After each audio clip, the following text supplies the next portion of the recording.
and welcome to an Everyday Canines video. In this episode on the A to Z of Hoopers, we're going to be looking at a bypass rear cross. That's why I call it a bypass. Now what do I mean by that? It's a type of rear cross where the dog has to sit, has to run past you and then rear cross away from you. So instead of you being behind and the dog carries on, the dog's going to come and you're going to be here. So it is very similar to your other rear cross, but it looks slightly different because of your positioning. And sometimes this throws dogs, because if you're stood there and you want them to turn away and they've got to run past you, sometimes they go, why aren't you moving? Because the whole point is you're going to stand here and you're probably not going to cross. Let me give an example. Suppose this was one big circle and my dog had got to come round here and then down to finish. I want to be here because I'm distance handling. I want to send the dog around and away from me, so it is a rear cross, away and back down here, but I don't want to move, so I'm not doing the physical rear cross manoeuvre. This then becomes what I call a bypass, pass by, whatever you want to call it. The dog is running past me and turning away from me, and they've now got to do this on their own using the body cues from my shoulders, but I'm not actually going to use my physical, good girl, physical movement to demonstrate. This can throw people who've taught a dog a lot that the rear cross works on a physical movement. So you see it in older forms of training on agility, where you want the dog to turn away from you, you sort of push into the dog's line and turn them. That's okay if you're moving, but in this scenario in Hoopers, we want to be doing things at distance. We don't want to have to do that. So I'm just building on my previous game. So I've got these roughly as a curve. Okay, so the dog is going to come in a little circle. That's what I'm asking for. So it's not a dramatic circle because we want to keep things relatively simple to encourage the behaviour, but there is a curve and I am asking my dog to turn away from me. And potentially I would want my dog to turn all the way around there. That's what we're doing.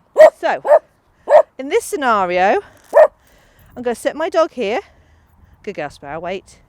I'm going to be on that middle jump, my middle hoop, because I want her to run past me. Go, go, away. Good girl. Now, because we've done a lot of this foundational work already, that was fine. That didn't bother her. If you built up the other foundations, you're probably going to find this comes really easy. What happens if you're having problems? It doesn't come easy. In that situation, we go back to having something down as a target for the dog. And what we might do is help the dog a bit more by being here to guide them. It depends whether it's the running past you that's the issue. This is the bit that's tricky. Is it the running past you that's the issue, sit, or is it the turning away that's the issue? Okay, so if it's the turning away that's the issue and the dog goes, oh, but you're not moving, then we put the toy out and we just rehearse that again without us moving. If it is us running past us, what do we do then? Well, we've done in earlier videos a go-go running past us. This is just the same principle, but we just need to encourage that behaviour. And what it might require is getting our dog to come here, wait, and throwing in the toy as the dog goes past us to understand that going past us is okay. Go, go. So I shaped her to go through that hoop by the way I threw, and because she ran past after the toy. But if that's the issue, that's the sticky point. If the point is that the dog doesn't want to run past you, that is the bit you need to work on. This sounds straightforward, and once you've built on the foundations, it is pretty straightforward. But you'd be surprised that this can throw dogs. Because you are standing static, you may not be standing quite where, especially you get more advanced, you may just stand here like this. It's just something to work on. It's just another layer of learning. So enjoy this one.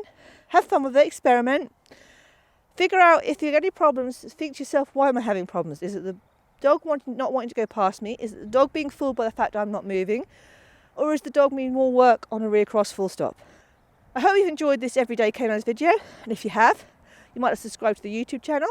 Click the bell icon. You'll get notifications of new videos coming out. And you can also find us on Facebook and Instagram. And I hope to see you all again very, very soon.